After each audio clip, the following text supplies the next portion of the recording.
ಅದು ರಾಷ್ಟ್ರೀಯ ಹೆದ್ದಾರಿ 66 ಕರ್ನಾಟಕದ ಕರಾವಳಿ ಸೇರಿ ಗೋವಾದಲ್ಲಿ ಹಾದು ಹೋಗುತ್ತದೆ. ಇಬ್ಬರು ದಂಪತಿಗಳು ಒಂದು ದಿನ ಆ ಹೆದ್ದಾರಿಯಲ್ಲಿ ಕಾರಿನಲ್ಲಿ ಸಾಗುತ್ತಿರುತ್ತಾರೆ. ಅವರು ಸಾಗಬೇಕಾದ ದಾರಿ ತುಂಬ ದೂರವಿದ್ದುದರಿಂದ ರಾತ್ರಿ ಹೊತ್ತಾದರೂ ಅವರ ಪಯಣ ಮುಂದುವರಿಯುತ್ತಾ ಸಾಗುತ್ತದೆ. ಇಬ್ಬರು ಲಾಂಗ್ ಡ್ರೈವ್ನ ಮೂಡ್ನಲ್ಲಿದ್ದರೆ ಮಧ್ಯರಾತ್ರಿ ಸಮೀಪಿಸುವ ಹೊತ್ತಿಗೆ ಅಲ್ಲೊಂದು ಘಟನೆ ನಡೆಯುತ್ತದೆ. ಅವರ ಕಾರಿನ ಹೆಡ್ಲೈಟ್ ಇದ್ದಕ್ಕಿದ್ದಂತೆ ಬ್ಲಿಂಕ್ ಆಗಲು ಶುರು ಮಾಡುತ್ತದೆ. ಈ ರೀತಿ ಆಗಬೇಕಿದ್ದರೆ ಕಾರಿನಲ್ಲೇ ಏನೋ ತೊಂದರೆ ಇರಬೇಕೆಂದು ಅವರಿಗೆ ಅನಿಸುತ್ತದೆ. ಅವರು ಕಾರನ್ನು ಒಂದು ಸುರಕ್ಷಿತ ಜಾಗದಲ್ಲಿ ನಿಲ್ಲಿಸುತ್ತಾರೆ. ಅದೊಂದು ಘಾಟ್ ಸೆಕ್ಷನ್ ಆಗಿದ್ದುದರಿಂದ ಅವರಿಗೆ ಅಲ್ಲಿ ಸುರಕ್ಷಿತ ಜಾಗವನ್ನು ಹುಡುಕಲೇಬೇಕಿತ್ತು. ಅಲ್ಲಿ ವಾಹನಗಳ ಸಂಚಾರ ತುಂಬ ಕಡಿಮೆ ಇತ್ತು. ಎರಡೂ ಬದಿಯ ದಟ್ಟವಾದ ಕಾಡುಗಳು, ಎತ್ತರದ ಬೆಟ್ಟದಿಂದ ಇಳಿಯುತ್ತಿರುವ ಇಳಿಜಾರಿನ ರಸ್ತೆಗಳು ಇವೆಲ್ಲವೂ ಸೇರಿ ಆ ಸನ್ನಿವೇಶವನ್ನು ಮತ್ತಷ್ಟು ಭಯಾನಕವೆನ್ನುವಂತೆ ಮಾಡಿದ್ದವು.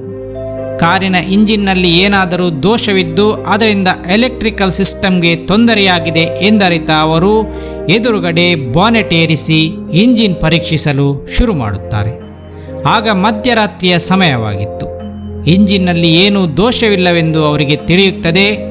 ನಂತರ ಇಬ್ಬರು ಮರಳಿ ಬಂದು ಕಾರಿನ ಬಾಗಿಲನ್ನು ತೆರೆಯುತ್ತಾರೆ. ಆದರೆ ಕಾರ್ ಲಾಕ್ ಆಗಿತ್ತು. ಎಷ್ಟು ಪ್ರಯತ್ನಿಸಿದರೂ ಆ ಕಾರ್ನ ಲಾಕನ್ನು ತೆರೆಯಲು ಅವರಿಂದ ಸಾಧ್ಯವಾಗಲಿಲ್ಲ. ಆ ನಿರ್ಜನ ರಸ್ತೆಯಲ್ಲಿ ಯಾವ ವಾಹನಗಳು ಬರುತ್ತಿರಲಿಲ್ಲ. ಹಾಗೆಯೇ ಸ್ವಲ್ಪ ಹೊತ್ತು ಕಳೆಯುತ್ತದೆ. ಅವರಿಬ್ಬರೂ ಅಸಹಾಯಕರಾಗಿ ಹಾಗೆ ನಿಂತಿದ್ದಾಗ ಅಲ್ಲಿ ಮತ್ತೊಂದು ಘಟನೆ ನಡೆಯುತ್ತದೆ. ಈ ಘಟನೆ ಅವರನ್ನು ಭಯಭೀತರನ್ನಾಗಿ ಮಾಡುತ್ತದೆ. ಆ ಕಾರಿನೊಳಗಿಂದ ಕಪ್ಪು ಹೊಗೆಯ ರೀತಿಯ ಆಕೃತಿಯೊಂದು ಹೊರಹೋದಂತೆ ಅವರಿಗೆ ಕಾಣಿಸಿತ್ತು. ಇದಾದ ನಂತರ ಕಾರಿನ ಲಾಕ್ ಕೂಡ ತೆರೆದುಕೊಂಡಿತ್ತು. ಅವರುಗಳು ಕಾರಿನ ಒಳಹೋಗಿ ನೋಡಿದಾಗ ಅಲ್ಲಿ ಅವರು ತಂದಿದ್ದ ಮಾಂಸಾಹಾರ ಮಾಯವಾಗಿತ್ತು.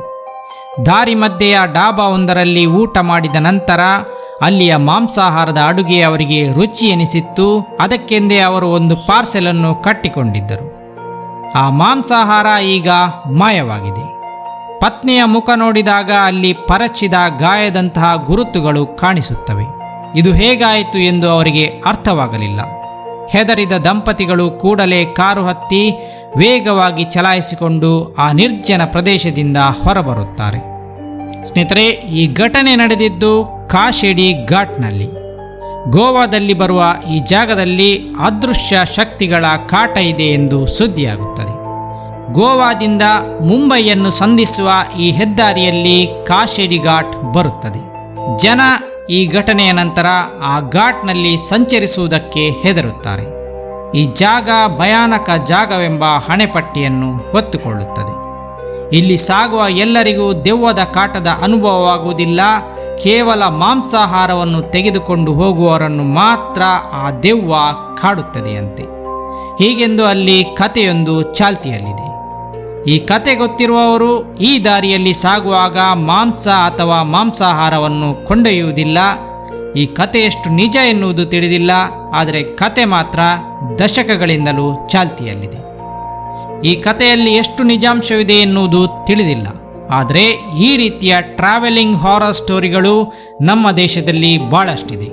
ನಿಮ್ಮ ಊರಿನಲ್ಲಿಯೂ ಇಂತಹ ಕಥೆಗಳಿರಬಹುದು. ಕೆಲವೊಮ್ಮೆ ಒಂದೇ ಕಥೆಯನ್ನು ಹಲವಾರು ಊರುಗಳಿಗೆ ಸಮೀಕರಿಸಿಕೊಂಡು ಹೇಳುವುದು ಇರುತ್ತದೆ. ಕತೆ ಅದೇ ಇರುತ್ತದೆ, ಊರುಗಳ ಹೆಸರು ಮಾತ್ರ ಬದಲಾಗುತ್ತದೆ.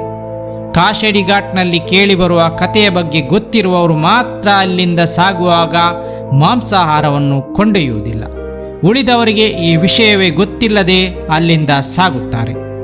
ಇದೊಂದು ಅದೃಶ್ಯ ಶಕ್ತಿಯ ಕಾಟ ಎಂದು ಕೆಲವರಿಗೆ ಅನಿಸಿದರೆ ಇನ್ನು ಕೆಲವರಿಗೆ ಇಲ್ಲಿನ ಬಗ್ಗೆ ಗೊತ್ತೇ ಇರುವುದಿಲ್ಲ. ಗೊತ್ತಿರುವವರು ಇಲ್ಲಿ ಸಂಚರಿಸಲು ಹೆದರುತ್ತಾರೆ. ಬಹುಶಃ ಪ್ರಪಂಚದೆಲ್ಲೆಡೆ ಕಂಡುಬರುವ ದೆವ್ವದ ಕಾಟದ ಕಥೆಯ ಹಿಂದೆ ಎರಡು ಮುಖಗಳಿವೆ ಎನಿಸುತ್ತದೆ. ಒಂದು ಜನರಿಗೆ ಗೊತ್ತಿರುವುದು, ಇನ್ನೊಂದು ಜನರಿಗೆ ಗೊತ್ತೇ ಇಲ್ಲದಿರುವುದು. ಕೆಲ ವರ್ಷಗಳ ಹಿಂದೆ ಈ ಕಾಶೆಡಿ ಘಾಟ್ನ ಸತ್ಯಾಸತ್ಯತೆ ತಿಳಿಯಲು ಮರಾಠಿ ಯೂಟ್ಯೂಬ್ ಚಾನೆಲ್ ಒಂದು ಹೊರಡುತ್ತದೆ. ಆ ತಂಡ ಕಾರಿನಲ್ಲಿ ಮಾಂಸಾಹಾರದ ಪಾರ್ಸೆಲ್ ಒಂದನ್ನು ಇಟ್ಟುಕೊಂಡು ಈ ಘಾಟ್ನಲ್ಲಿ ಮಧ್ಯರಾತ್ರಿ ಸಾಗುತ್ತದೆ. ಬೆಳಿಗ್ಗೆ 4 ಹೊತ್ತಿಗೆ ಅವರು ಘಾಟ್ ಇಳಿದು ಬರುತ್ತಾರೆ. ಅವರು ಸುರಕ್ಷಿತವಾಗಿಯೇ ಬರುತ್ತಾರೆ.